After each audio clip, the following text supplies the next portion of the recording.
Hello, എല്ലാവർക്കും story ടെല്ലറിന്റെ പുതിയ വീഡിയോയിലേക്ക് സ്വാഗതം. ചുമയൊക്കെ വന്ന് ആകെ പെട്ടിരിക്കുന്ന അവസ്ഥയിലാണ്. അപ്പോൾ നമുക്കിന്ന് Harry Potter and the order of the ഫീനിക്സിന്റെ ബാക്കി കേൾക്കാം. ഹാരി പ്രൊഫസർ അംബ്രിഡ്ജിന്റെ ഓഫീസിലേക്ക് ഡിറ്റൻഷനായി പോകുന്നിടത്താണ് നമ്മൾ പറഞ്ഞു നിർത്തിയത്. So without further you, let's get jump in to the story.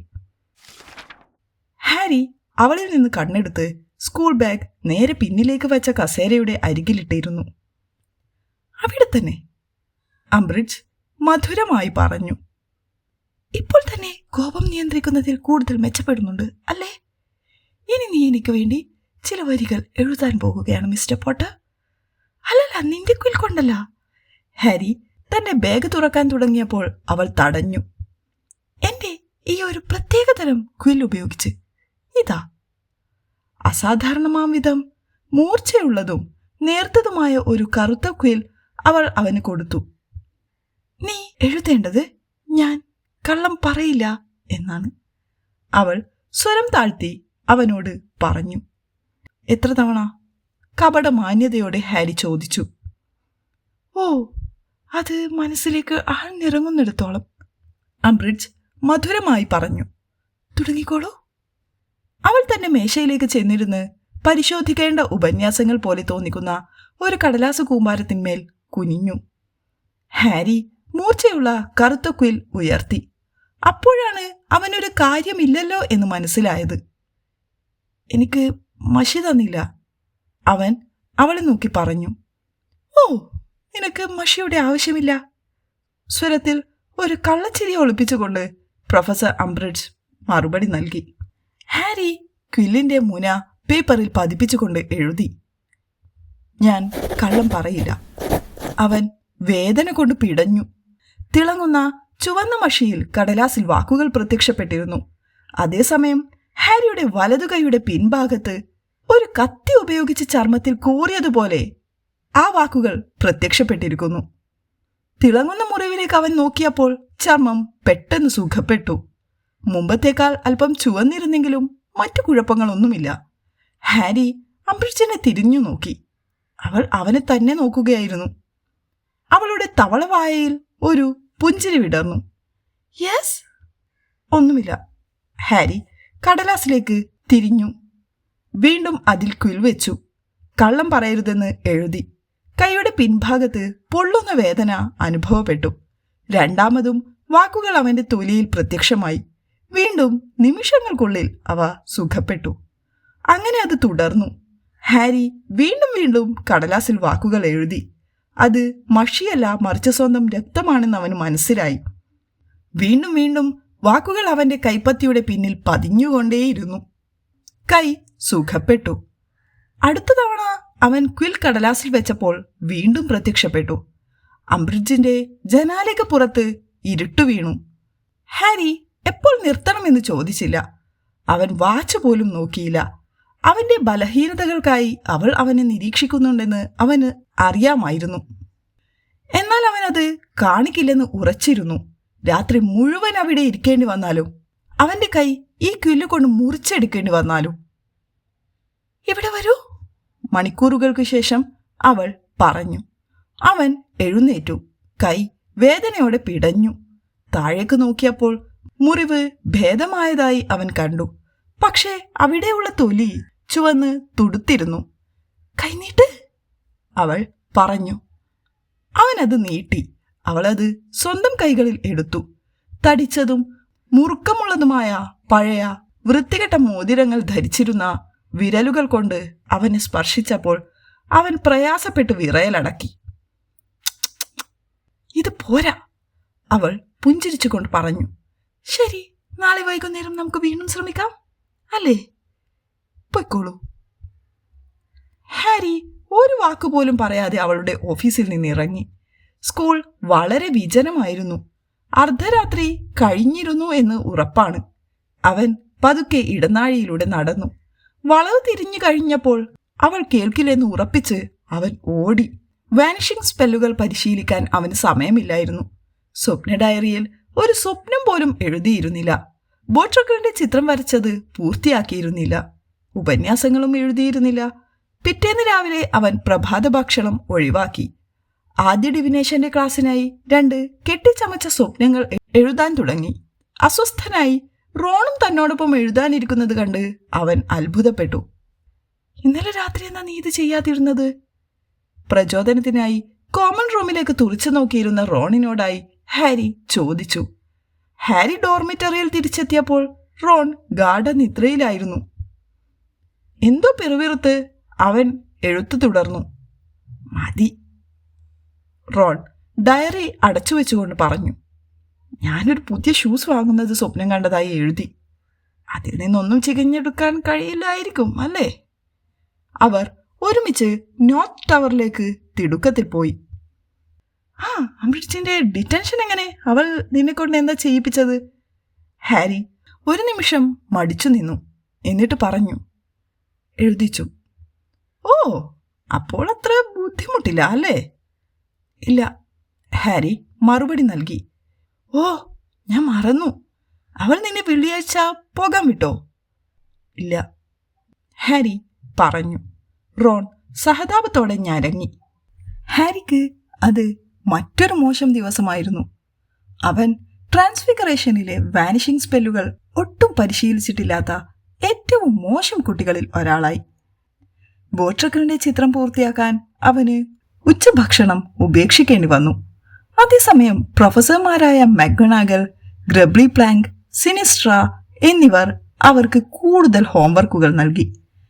അംബ്രിഡ്ജിന്റെ 2ാമത്തെ detention കാരണം ആ വൈകുന്നേരവും അത് പൂർത്തിയാക്കാൻ അവന് കഴിയില്ലായിരുന്നു.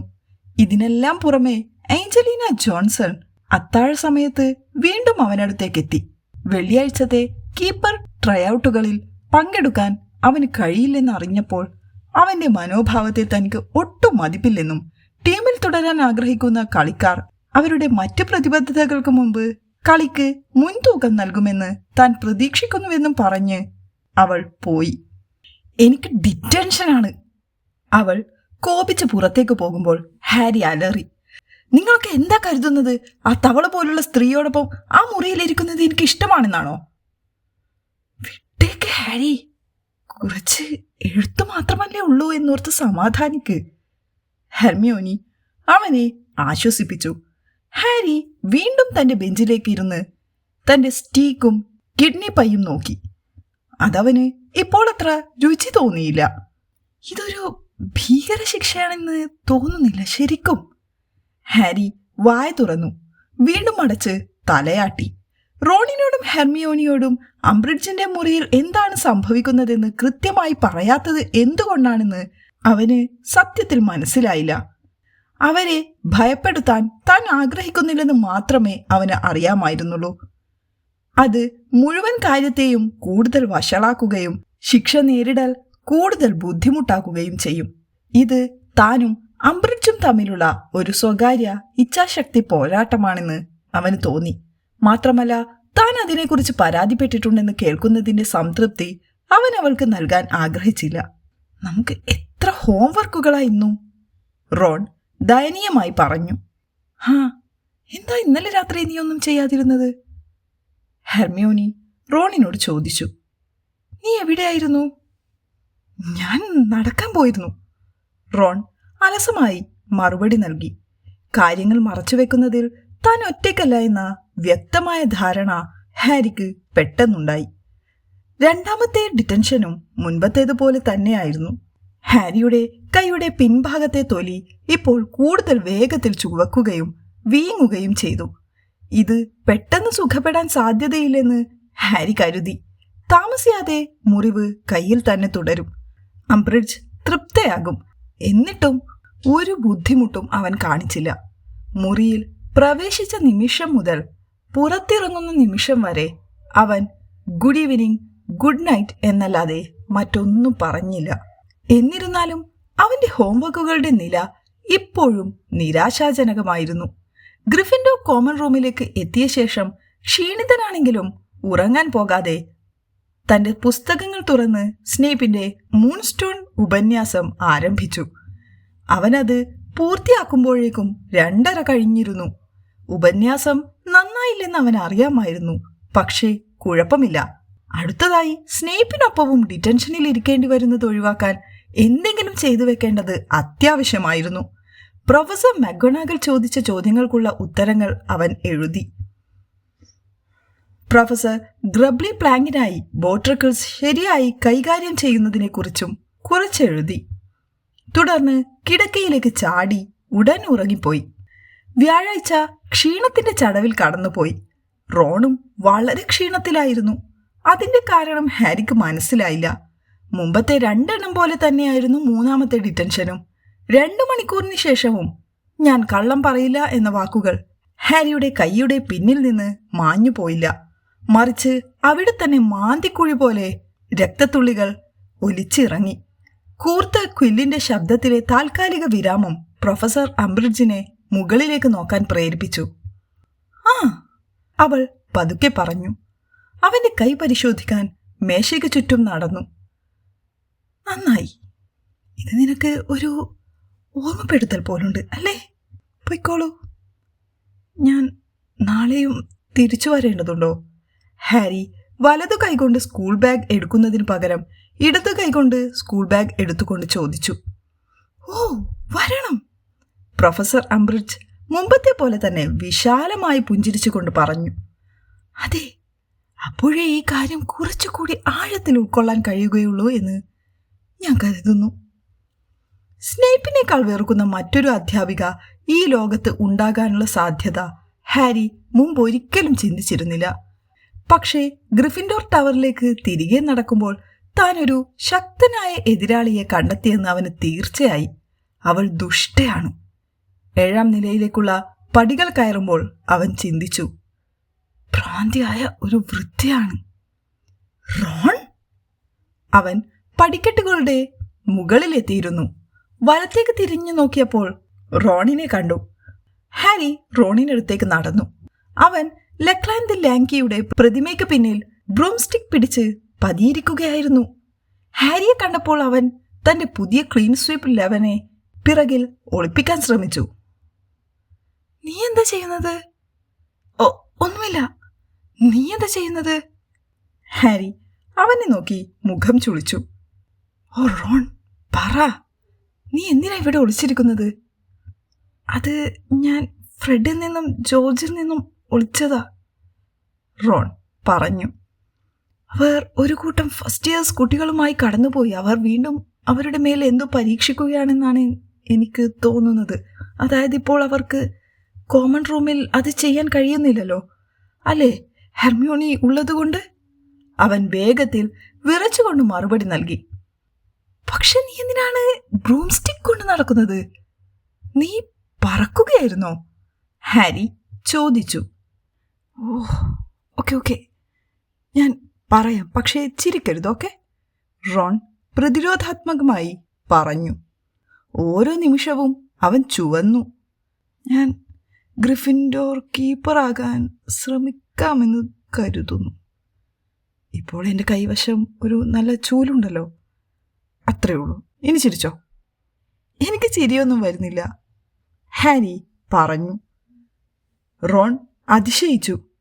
ഇതൊരു നല്ല തീരുമാനമാണ്. നീ ടീമിൽ കയറിയാൽ അത് വളരെ നന്നായിരിക്കും. നീ കീപ്പറായി കളിക്കുന്നത് ഞാൻ ഒരിക്കലും കണ്ടിട്ടില്ല. നീ നന്നായി കളിക്കാറുണ്ടോ? ഞാൻ മോശമില്ലാതെ. ഹാരിയുടെ പ്രതികരണത്തിൽ വളരെ ആശ്വാസം തോന്നിയ റോൺ പറഞ്ഞു. അവധിക്കാലത്ത് കളിക്കുമ്പോൾ ചാർലിയും ഫ്രെഡും ജോർജും എന്നെ എപ്പോഴും കീപ്പ് ചെയ്യാൻ നിർത്താറുണ്ട്. അപ്പോൾ നീ രാത്രി പ്രാക്ടീസ് ചെയ്യുകയായിരുന്നോ?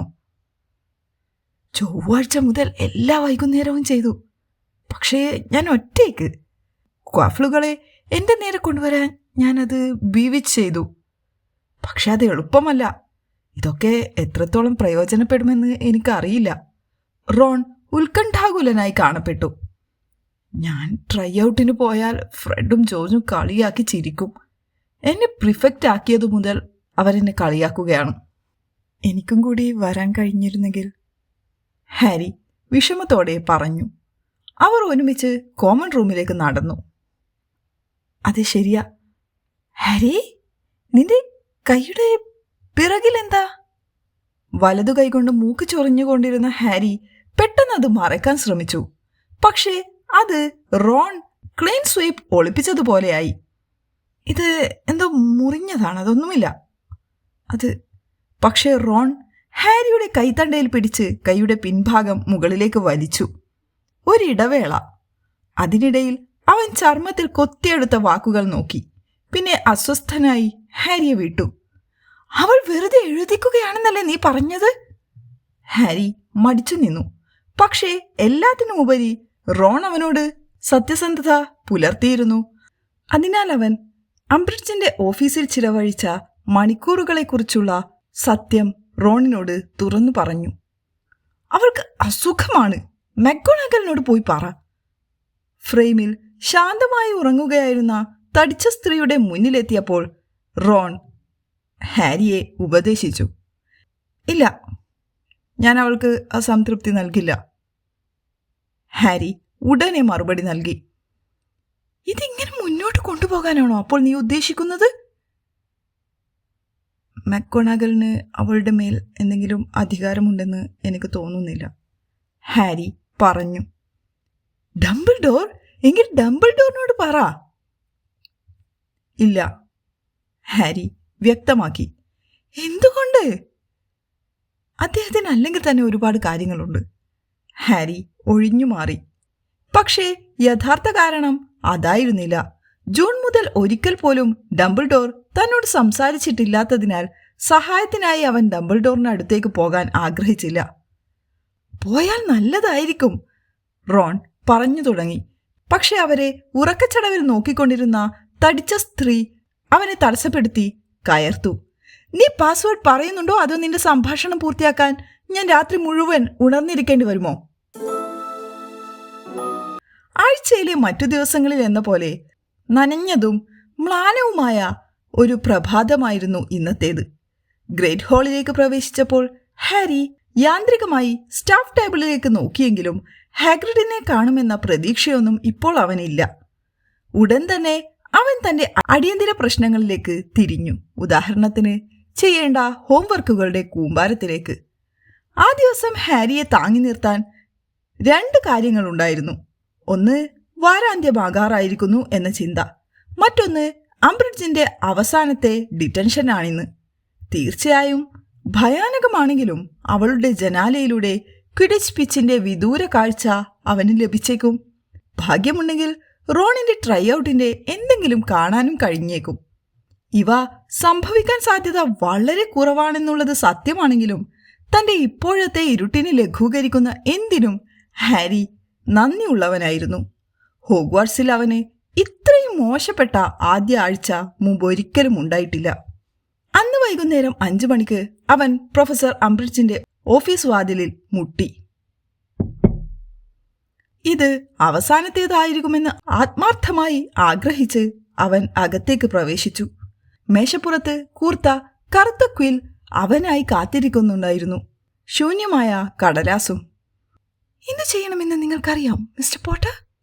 അംബ്രിഡ്ജ് അവനെ നോക്കി മധുരമായി പുഞ്ചിരിച്ചുകൊണ്ട് പറഞ്ഞു. ഹാരി ക്വില്ലെടുത്ത് ജനാലയിലൂടെ നോക്കി. മേശയുടെ അടുത്തേക്ക് നീങ്ങാൻ വേണ്ടി എന്ന വ്യാജേന കസേര 1 ഇഞ്ച് വലത്തേക്ക് മാറ്റിയിട്ടു. ഗ്രിഫിൻഡോർ ക്വിഡിച്ച് ടീം പിച്ചിലൂടെ മുകളിലേക്കും താഴേക്കും പറക്കുന്നത് അവനിപ്പോൾ ദൂരെ നിന്ന് കാണാൻ കഴിഞ്ഞു. അതേസമയം 3 ഗോൾ പോസ്റ്റുകളുടെ ചുവട്ടിലും 1/2 ഡസൻ കറുത്ത രൂപങ്ങൾ കീപ്പിലേക്കുള്ള ഊഴം കാത്തിരിക്കുന്നതായി കണ്ടു. ഇത്രയും അകലെ റോൺ ഏതാണെന്ന് തിരിച്ചറിയാൻ പ്രയാസമാണ്. ഞാൻ കള്ളം പറയില്ല, ഹാരി എഴുതി തുടങ്ങി. വലതുകൈയുടെ പിൻഭാഗത്തുള്ള മുറിവിൽ നിന്ന് വീണ്ടും രക്തം വരാൻ തുടങ്ങി. ഞാൻ കള്ളം പറയില്ല. മുറിവ് കൂടുതൽ ആഴത്തിൽ തറച്ച് വേദനിക്കാൻ തുടങ്ങി. ഞാൻ കള്ളം പറയില്ല. അവന്റെ കൈത്തണ്ടയിലൂടെ രക്തം ഒലിച്ചിറങ്ങി. അവൻ ജനാലയിലൂടെ വീണ്ടും ഒരു നോട്ടം നോക്കി. ഇപ്പോൾ ഗോൾ പോസ്റ്റുകൾ പ്രതിരോധിക്കുന്നയാൾ വളരെ മോശം പ്രകടനമാണ് കാഴ്ചവെച്ചത്. ഹാരി നോക്കാൻ ധൈര്യപ്പെട്ട നിമിഷങ്ങൾക്കുള്ളിൽ കാറ്റി ബെൽ 2 ഗോളുകൾ നേടി. ഗോൾ കീപ്പർ റോണല്ലെന്ന് പ്രതീക്ഷിച്ച് രക്തം പുരണ്ട കടലാസിലേക്ക് അവൻ കണ്ണുകൾ തിരിച്ചു. ഞാൻ കള്ളം പറയില്ല. ഞാൻ കള്ളം പറയില്ല. അംബ്രിഡ്ജിന്റെ ക്വിൽ ചലിക്കുന്ന ശബ്ദമോ മേശയുടെ ഡ്രോയർ തുറക്കുന്ന ശബ്ദമോ കേൾക്കുമ്പോഴെല്ലാം അവൻ മുകളിലേക്ക് നോക്കി. ട്രൈ ഔട്ടിലെ 3-ാമൻ വളരെ മിടുക്കനായിരുന്നു. 4-ാമൻ ഭയങ്കരനായിരുന്നു. 5-ാമൻ ബ്ലഡ്ജറിൽ നിന്ന് അസാധാരണമായി രക്ഷപ്പെട്ടു. ആകാശം ഇരുണ്ടു തുടങ്ങിയിരുന്നു. 6-ാമത്തെയും 7-ാമത്തെയും ആളുകളെ കാണാൻ കഴിയുമോ എന്ന് ഹാരി സംശയിച്ചു. ഞാൻ കള്ളം പറയില്ല. അവൻ്റെ കൈയുടെ പിൻഭാഗത്ത് നിന്ന് വേദന കൊണ്ട് പൊള്ളുന്ന രക്തത്തുള്ളികൾ ആ കടലാസിൽ തിളങ്ങുന്നുണ്ടായിരുന്നു. അടുത്തതായി അവൻ മുകളിലേക്ക് നോക്കിയപ്പോൾ രാത്രിയായി. ക്വിഡിച്ച് പിച്ച് ഇനി കാണാൻ കഴിയില്ല. അരമണിക്കൂർ കഴിഞ്ഞ് മൃദുവായ ശബ്ദം ഉയർന്നു. ഉദ്ദേശിച്ചത് കിട്ടിയോ എന്ന് നോക്കാം അല്ലേ? അവൾ അവൻ്റെ അടുത്തേക്ക് നീങ്ങി അവൻ്റെ കയ്യിൽ പിടിച്ചു. വല്ലാത്തൊരു വേദന പടർന്നു. കൈയുടെ പിൻഭാഗത്തല്ല, മറിച്ച് നെറ്റിയിലെ പാടിന് കുറുകെ. അതേസമയം അവൻ്റെ മധ്യഭാഗത്ത് എവിടെയോ ഒരു പ്രത്യേക സംവേദനം അനുഭവപ്പെട്ടു. അവളുടെ പിടിയിൽ നിന്ന് കൈ വലിച്ചു മാറ്റി അവൻ ചാടി എഴുന്നേറ്റു. അവൾ അവനെ നോക്കി. അവളുടെ വിടർന്ന വായ നീട്ടി പുഞ്ചിരിച്ചു. അതെ, വേദനിക്കുന്നുണ്ടല്ലേ? അവൾ മൃദുവായി പറഞ്ഞു. അവൻ മറുപടി നൽകിയില്ല. അവൻ്റെ ഹൃദയം വളരെ വേഗത്തിൽ മിടിക്കുന്നുണ്ടായിരുന്നു. അവൾ ചോദിച്ചത് തൻ്റെ കൈയെക്കുറിച്ചാണോ, അതോ അവൻ്റെ നെറ്റിയിൽ അവന് എന്താണ് തോന്നിയതെന്ന് അവൾക്ക് അറിയാമോ? ശരി, എൻ്റെ കാര്യം കഴിഞ്ഞെന്ന് തോന്നുന്നു മിസ്റ്റർ പോട്ടർ, നിങ്ങൾക്ക് പോകാം. അവൻ സ്കൂൾ ബാഗ് എടുത്ത് എത്രയും വേഗം മുറിവിട്ടു. ശാന്തമായിരിക്കൂ. പടികൾ കയറുമ്പോൾ അവൻ സ്വയം പറഞ്ഞു. നീ കരുതുന്നത് പോലെ ആകണമെന്നില്ല, ശാന്തമായിരിക്കൂ. മിംബ്രസ് മിംബ്രറ്റോണിയ. അവൻ ഫാറ്റ് ലേഡിയെ നോക്കി കിതച്ചു. പോർട്രേറ്റ് ദ്വാരം തുറന്നതും റോൺ അവൻ്റെ അടുത്തേക്ക് ഓടി വന്നു. അവൻ്റെ മുഖം തിളങ്ങുന്നുണ്ടായിരുന്നു. അവൻ പിടിച്ചുകൊണ്ടിരുന്ന ഗോബ്ലറ്റിൽ നിന്ന് ബട്ടർ ബിയർ ഒഴുകി. ഹാരി, ഞാനത് ചെയ്തു. ഞാൻ കയറി. ഞാൻ കീപ്പറായി. എന്ത്? ഓ, ബ്രില്യൻ. ഹാരി സ്വാഭാവികമായി പുഞ്ചിരിക്കാൻ ശ്രമിച്ചു. അവൻ്റെ ഹൃദയം മിടിക്കുന്നുണ്ടായിരുന്നു. അവൻ്റെ കൈകൾ പിടഞ്ഞ് രക്തം വരുന്നുണ്ടായിരുന്നു. ഒരു ബട്ടർ ബിയർ കുടിക്ക്. റോൺ അവൻ്റെ മേൽ ഒരു കുപ്പി അമർത്തി. എനിക്ക് വിശ്വസിക്കാൻ കഴിയുന്നില്ല. ഹെർമിയോണി എവിടെ പോയി? അവൾ അവിടെയുണ്ട്, ഫ്രെഡ് പറഞ്ഞു. ഹെർമിയോണി തീയുടെ അടുത്ത് ഉറങ്ങുകയായിരുന്നു. ഓ, ഞാൻ അവളോട് പറഞ്ഞിരുന്നു. നന്നായെന്ന് അവൾ പറയുകയും ചെയ്തു. അവൾ ഉറങ്ങാൻ വിട്ടേക്ക്, ജോർജ് തിടുക്കത്തിൽ പറഞ്ഞു. ഫസ്റ്റ് ഇയേഴ്സിലെ പല കുട്ടികളിലും നോസ് ബ്ലീഡിന്റെ വ്യക്തമായ ലക്ഷണങ്ങൾ കാണുന്നത് ഹാരിയുടെ ശ്രദ്ധയിൽ പതിഞ്ഞു. റോൺ, ഇങ്ങോട്ട് വാ. ഒലിവറിന്റെ പഴയ വസ്ത്രങ്ങൾ നിനക്ക് ചേരുമോ എന്ന് നോക്ക്. എങ്കിൽ നമുക്ക് അവന്റെ പേരഴിച്ചു മാറ്റി പകരം നിന്റേതാക്കാം, കാറ്റിബെൽ വിളിച്ചു പറഞ്ഞു. റോൺ അകന്നു പോയപ്പോൾ ഏഞ്ചലീന ഹാരിയുടെ അടുത്തേക്ക് ഓടി വന്നു. സോറി, ഞാൻ നിന്നോട് കുറച്ച് ദേഷ്യപ്പെട്ടെന്ന് തോന്നുന്നു അല്ലേ പോട്ടെ? അവൾ പെട്ടെന്ന് പറഞ്ഞു. ഈ ഉത്തരവാദിത്തം വലിയ തലവേദനയാണ്. ഇപ്പോൾ എനിക്ക് വുഡിനോട് അല്പം ബഹുമാനം തോന്നുന്നു.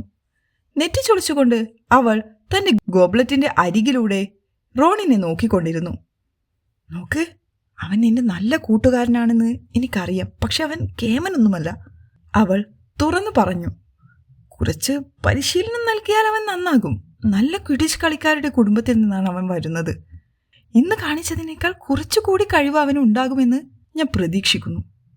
സത്യസന്ധമായി പറഞ്ഞാൽ വിക്കി ഫ്രോബിഷറും ജെഫ്രി ഹൂപ്പറും ഇന്ന് വൈകുന്നേരം നന്നായി കളിച്ചു. ഹൂപ്പർ ഏറ്റവും നന്നായി കളിച്ചു. പക്ഷെ അവൻ എപ്പോഴും എന്തിനെക്കുറിച്ചെങ്കിലും ഓർത്ത് സങ്കടപ്പെട്ടുകൊണ്ടിരിക്കും. വിക്കി പിന്നെ എല്ലാത്തരം ക്ലബിലുമുള്ള ആളാണ്. കളിയോ ചാംസ് ക്ലബ്ബോ എന്ന് വന്നാൽ അവൾ ചാംസ് തിരഞ്ഞെടുക്കുമെന്ന് എപ്പോഴും പറയാറുണ്ട്. എന്തായാലും നാളെ 2 മണിക്ക് നമുക്കൊരു പരിശീലന സെഷനുണ്ട്. ഇത്തവണ നീ അവിടെ ഉണ്ടെന്ന് ഉറപ്പാക്കണം. പിന്നെ റോണിനെ ഒന്ന് സഹായിക്കണം, ഓക്കെ? അവൻ തലയാട്ടി. ഏഞ്ചലീന നടന്നു. ഹാരി ഹെർമിയോണിയുടെ അരികിലിരുന്നു. ബാഗ് താഴെ വെക്കുന്നതിനിടയിൽ ഒരു ഞെട്ടലോടെ അവൾ ഉണർന്നു. ഓ ഹാരി, നീ വന്നോ? റോൺ നന്നായി ചെയ്തു അല്ലേ? അവൾ ക്ഷീണിതയായി കോട്ടുവായിടാൻ തുടങ്ങി. ഞാൻ 1 മണിവരെ ഉണർന്ന് കൂടുതൽ തൊപ്പി ഉണ്ടാക്കിയിരുന്നു. എല്ലാം പോകുന്നുണ്ട്. ഹാരി നോക്കിയപ്പോൾ മുറിയുടെ ചുറ്റും കമ്പിളിത്തൊപ്പികൾ ഒളിപ്പിച്ചിരിക്കുന്നതായി അവൻ കണ്ടു. അശ്രദ്ധരായ ഹൗസ് എൽഫുകൾ അബദ്ധത്തിൽ അവ എടുക്കുന്നതാകാം. ഹാരിക്ക് കൂടുതൽ നിയന്ത്രിക്കാനായില്ല. ഹെർമിയോണി കേൾക്ക്, ഞാൻ അംബ്രിഡ്ജിന്റെ ഓഫീസിലായിരുന്നപ്പോൾ അവൾ എൻ്റെ കയ്യിൽ തൊട്ടു. ഹെർമിയോണി ശ്രദ്ധയോടെ കേട്ടു. ഹാരി പറഞ്ഞു തീർന്നപ്പോൾ അവൾ പതുക്കെ ചോദിച്ചു, നീ ഉദ്ദേശിക്കുന്നത് ക്വിറലിനെ നിയന്ത്രിക്കുന്നത് പോലെ അവളെയും യുനോഹു നിയന്ത്രിക്കുന്നു എന്നാണോ? വെൽ, ഹാരി ശബ്ദം താഴ്ത്തി പറഞ്ഞു, അതിനും ഒരു സാധ്യതയില്ലേ? അപ്പോൾ നമുക്ക് ഈ ചാപ്റ്ററിൻ്റെ ബാക്കി പോർഷൻ നെക്സ്റ്റ് വീഡിയോ ആയി ചെയ്യാം. അതുവരെ എല്ലാവരും take care, stay healthy, stay safe. Thank you.